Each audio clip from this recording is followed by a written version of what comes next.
What do you do when you've committed a huge blunder and you're giving a presentation, a PowerPoint, a talk? For starters, you have to make a quick assessment. Is it noticeable to anyone else? Sometimes you can make a blunder and realize, it's not what I wanted to do, but no one else has noticed, at least not yet.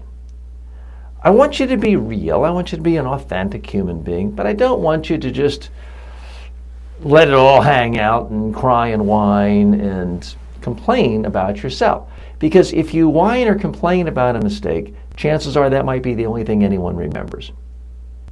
I well remember a training that took place that I conducted more than a decade ago.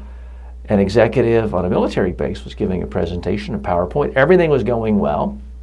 But at one point, his slide deck froze. He tried to advance, didn't advance, tried again, didn't advance, tried a third time, it didn't advance. Finally, in a peak of frustration, he slammed shut the laptop, laughed, and continued. Afterwards, everyone said, "Oh, that was a great presentation. I loved when you slammed that computer down," and kept on going. But when I asked people, what messages do you remember from that presentation, nobody could remember anything. And it was because the most memorable moment of that whole presentation was that act of frustration, slamming the laptop down, the sort of the agony of it. It just became really memorable. And that's not what you want. You want the memorable parts of your presentation to be on what you are saying. So let me give you another example. And folks, I'm violating one of my own principles when I do this, because I always tell people, don't tell a story that makes yourself out to be the hero. But this is the first one that comes to mind. In this case, I handled it well. I was giving a presentation training to a group about how to use PowerPoint successfully. 10 people in the room. I'm going through the slides, I'm talking, I'm demonstrating, and all of a sudden the computer goes down, the screen goes down, there's no image. I'm still talking, people are looking at me, they're not focusing, so no one's aware there's any problem. I now, in my own mind, I'm trying to do an assessment of what went wrong. Bulb, computer, electricity, and as I continued to talk about the subject at hand and looking around, I suddenly concluded I saw the problem. I had failed to plug in my laptop.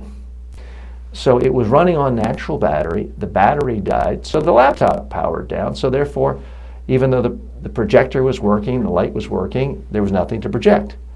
So what I did is I walked around the room a little bit wider than normal.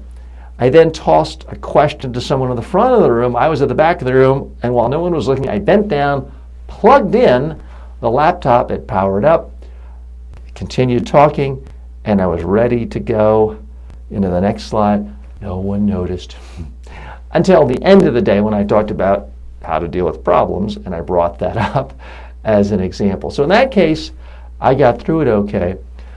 You don't have to be perfect with your mistakes. If a ceiling caves in and has knocked you on the head, certainly you can acknowledge that. But if it's something small, something little, just keep going.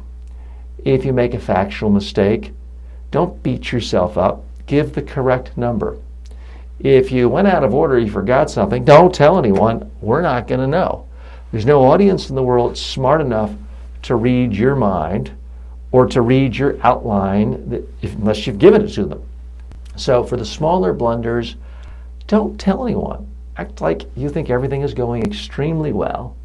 You couldn't be happier. This way, the audience feels comfortable with you. They feel comfortable for you, and they can focus on your ideas. And your most memorable moments can be what you put a spotlight on, not just your own emotional reaction to a problem.